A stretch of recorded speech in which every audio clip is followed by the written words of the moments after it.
Good morning, everyone. It's Tonya with Scribbles in Time. So I'm trying to film a video showing this, what I call a new idea. For me, this is a new idea. I've never researched it. There may be others out there, and I am not trying to take credit away from anyone. But for me, this is new, and I'm calling it my inspiration rope. And they're very, very easy to make. It's just a matter of having a lot of stuff, and I have a lot of stuff. So I typically, I've said before on videos that when I'm trying to make a journal, I put things in a box or a bowl that inspire me, and I get inspired by weird things, like unusual things. And so I came up with this idea of doing an inspiration rope. And typically I would want to hang these in my craft room so that when I'm working on something, I can walk over and either add new things to the rope or take things off of the rope, or just go and look at the rope for different inspirational ideas. So I'm starting the video off.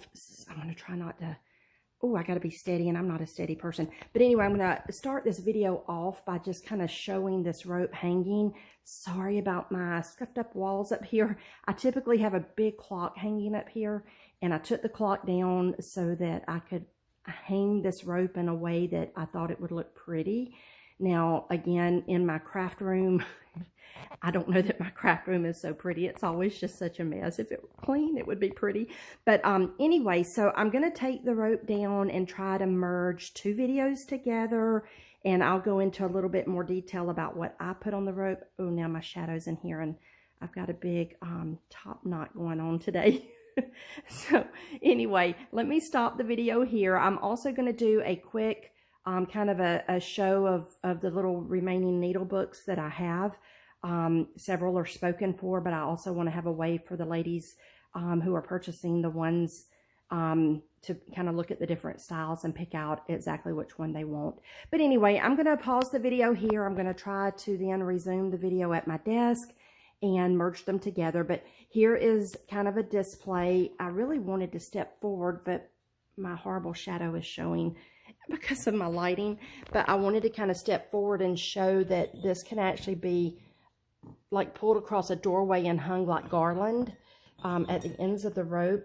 You know, like there's a knot here, so that this could actually, you know, be pulled up and hung more like garland, like over a doorway. Oh, my walls are so scuffed up from the big clock that usually hangs there, so just ignore that. But anyway, I just wanted to kind of show you a visual of this thing hanging so that you can kind of visualize that. And I'm going to pause the video now and go and resume it at my desk and show all the different items that I've placed on this particular rope. See you in a minute. Okay, I'm back. And I am, you know, obviously fixing to continue the video about the inspiration rope. But before I did that, I had promised some ladies that I would do kind of a show and tell of what I have remaining of my needle books. So yeah, the other day I posted a video on a needle book, and it's sold. It shipped out already, and I've shipped out several. I've had a lot of messaging. I had posted links on Facebook, some of the Facebook groups, to the video. So I had a lot of people reach out on Facebook, and thank you so much. It's so encouraging when other people like what I like, which doesn't always happen. But anyway, and then I've had people reach out on my Etsy as well, which is also fine. If it's something that I'm selling, Etsy is a great way to reach out to me. My shop name is Scribbles in Time on Etsy, or Facebook, you know, through the links I post on some of the sites there is also fine.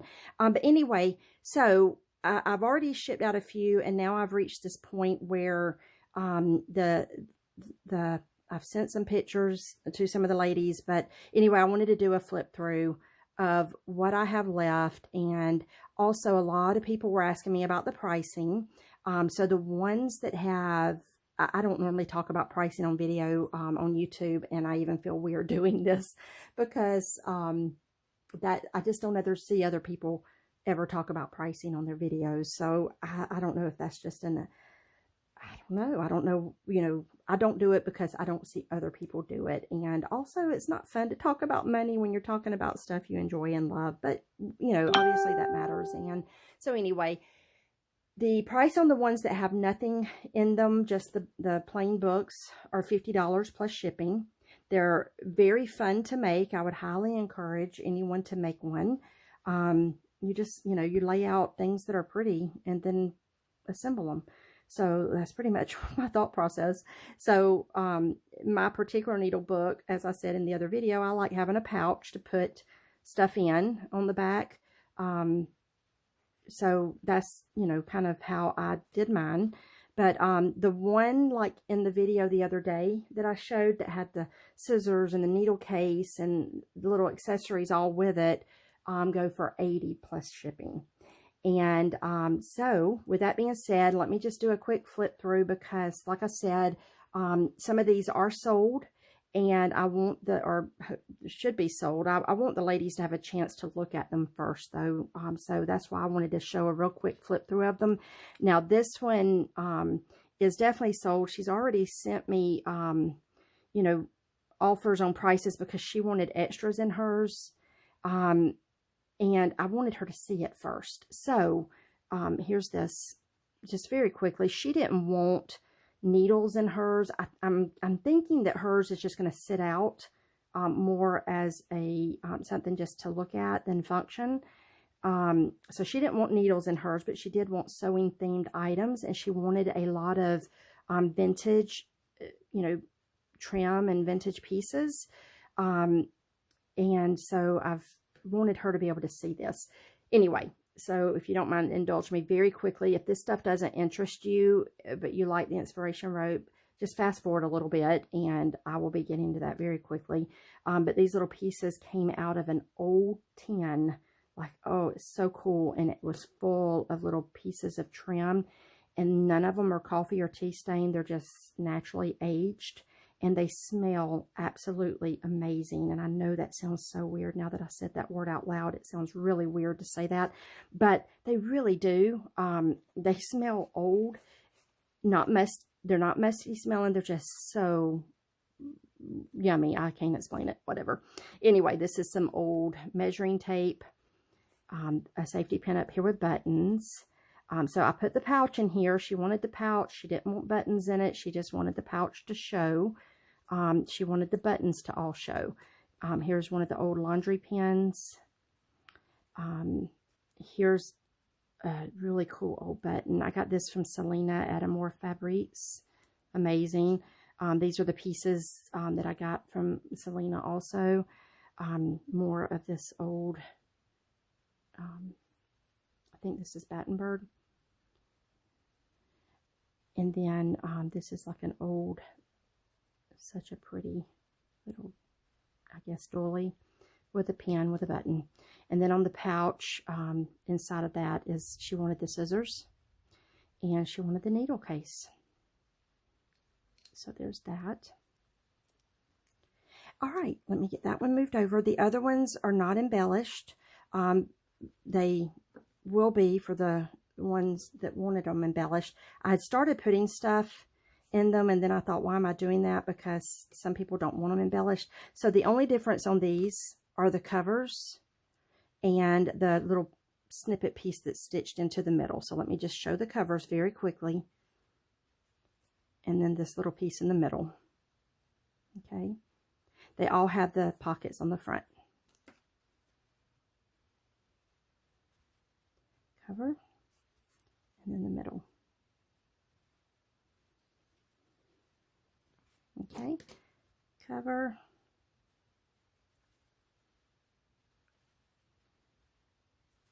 and the middle. Okay, and the last one. Here's the cover, and the middle. I'm going to say there's nothing, I said it in the video the other day, there's nothing neat about these. I do them very sloppy. And I hate to use the word sloppy because I actually have I don't know, I don't like sloppy, so I shouldn't use the word sloppy. I think for me, I do them more eclectic and grungy, and I want them to look old, so that's kind of what I go with. So anyway, but maybe for lack of better wording, sloppy fits it. I don't know. But there it is. So that's those. Now let's go back to the inspiration ropes. So yeah, I already said earlier that the inspiration ropes for me came from the whole concept of me always having this big bowl of inspirational items. And I really love the idea of these snippet strips that people are doing. I think that those are very fun to pull out and look at, and they're inspiring. But for me, I use bigger, bulky items. I just love stuff. I love stuff. And so if you've ever seen any of my journals that I've posted, I typically will use bulky items in them. But then some of the items are just too bulky to go in a journal, but yet I still love them. So with that being said, I came up with the concept, and this may not be new. It's just something I came up with in my head, but that doesn't mean other people haven't already came up with it, because truly this is just a type of garland. You can hang it over a doorway and have it hanging down on each side of a doorway, or just straight down on a wall, or kind of looped over a nail on a wall. And for me, the concept is to be able to go over and look at it and get inspiration and ideas from it, or add things to it as you work on a journal. And this is an old savings and loan book from 1916, the early 1900s. Yeah, 1916. On that, I'm sorry my lighting's so bad, y'all. It's still very early here. It's like 5 o'clock in the morning. So it's very early, and I can't open my blinds yet. This is old fabric, or old strips of trim. Again, these are not hard to make at all. I'd highly encourage you to make them. They're fun. The spoon just came off. I didn't have it tied very well. There's the spoon. The way I tie the items on is I want the spoon to hang on a certain length. In fact, that's probably why I did this, because when I added this while it was hanging on my wall. So the way I do it is I do that. I didn't mean to go all the way tight with that piece.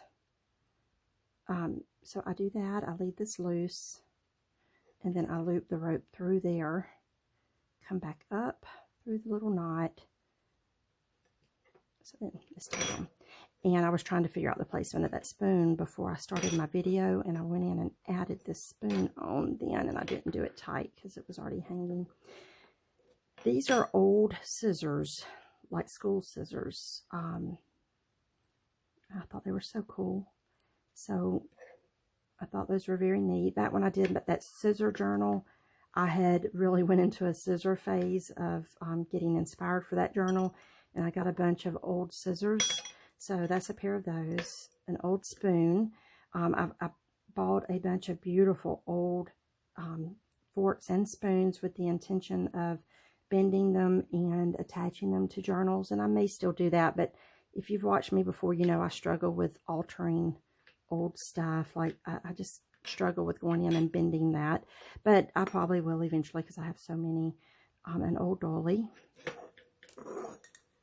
A bell. This is a piece of that old quilt that I showed on an old video. When we went to Gatlinburg, we drove over to an antique store in Pigeon Forge, and this woman had this old quilt just in pieces. And so here's some other pieces. So I went in and added a piece to this. I find these so inspirational when I'm in my craft room working. They're so old, and I find them just inspiring.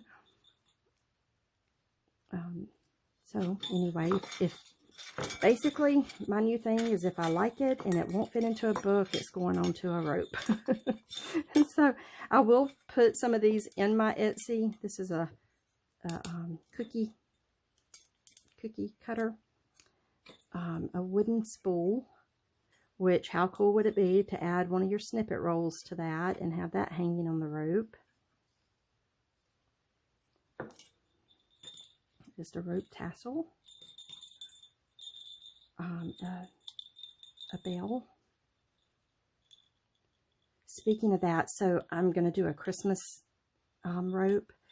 I have this old vintage ornaments and bells and just, oh, old Christmas cards, really old Christmas cards. This little trumpet, a little brass trumpet ornament. Oh, I'm so excited about the Christmas one. Really excited about that. I have some cool Christmas items that I'm going to do a rope of. So yeah, I will list these in my Etsy. I know people are going to message me wanting to know prices. Everyone's going to be a different price based off of the items that I have in it. Again, I have so, like this, okay, I think this is such a cool old ruler. This is old. So I'm going to attach this to one. Love that. This, oops, I'm dropping stuff. This is just really neat to me. It's really neat. I'm going to attach this to one. I have a whole, look at this. Okay, this, oh, look. And it has all these old little pieces in it. But the box, so these, you know, I could see using this stuff in a journal.